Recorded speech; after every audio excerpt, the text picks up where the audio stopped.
বাইরে ফোন থেকে আমার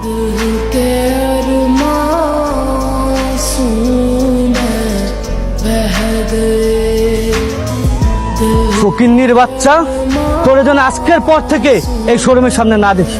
তোদের মতন ফকিন্নিরে ভিতরে ঢুকতে দেওয়াই উচিত না। আপনাকে ধাক্কা দিয়ে ফেলে দিলেন কেন? ওরা ধাক্কা দিয়ে ফেলে দিছি, বেশ করছি। বেশ করেছি।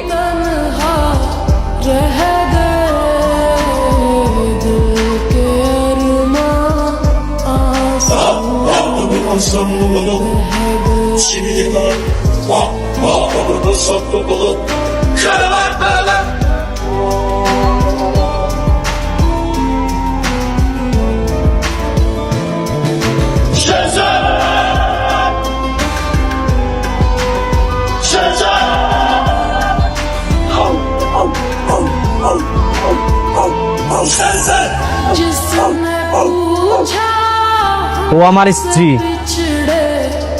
ওর গায়ে কেউ হাত তুললে একদম জানে মেরা দিমু।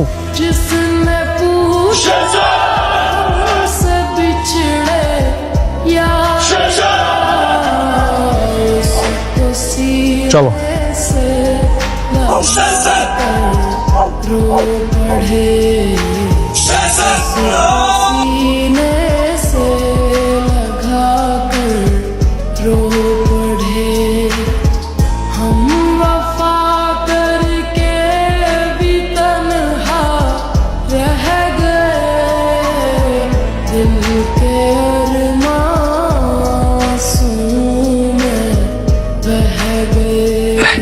ম্যাডাম, দুধটা খাই নিন। খাবো না আমি। হ্যাঁ ম্যাডাম, দুধ না খেলে তো পরে আপনার শরীর খারাপ করবো, দুর্বল হয়ে যাবেন। খেয়ে নিন ম্যাডাম, আমি যাই। গোলাম, দাঁড়াও, এখানে বসো। বসু? বসো। জি জি ম্যাডাম, বলেন। আজকে তোমাকে দেখে আমি হঠাৎ অবাক হয়ে গেলাম। তুমি একটা কাজের লোক হওয়া সত্ত্বেও তোমার কোনো সমস্যা হলে এত গাড়ি, বডিগার্ড সব ছুটে চলে আসে। আর আজকে তোমার যে ভাবমূর্তি ছিল, আমি তো ভয়ই পেয়ে গিয়েছিলাম।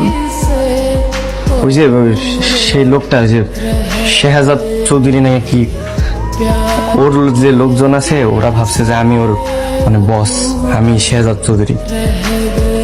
এই কারণে আমার বিপদ দেখে সবাই চলে আসছে। আসলে আমি তো ওই লোক না, ওরা ভুল বুঝছে। তারপরেও তুমি যাই বলো, আজকে আমি এক অন্য গোলামকে দেখেছি। ম্যানেজার আমার গায়ে হাত তোলার পর তুমি যেভাবে ছুটে এসেছিলে, মনে হচ্ছিল এটা তুমি না, অন্য কেউ। আপনি তো আমার স্ত্রী।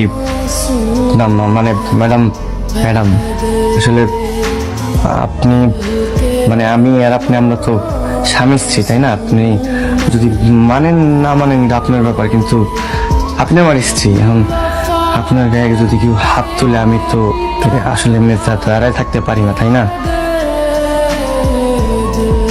আচ্ছা ম্যাডাম, আমি যাই, রান্না করে অনেক কাজ আছে তো, আমি কাজ করি। হ্যাঁ, থাকেন।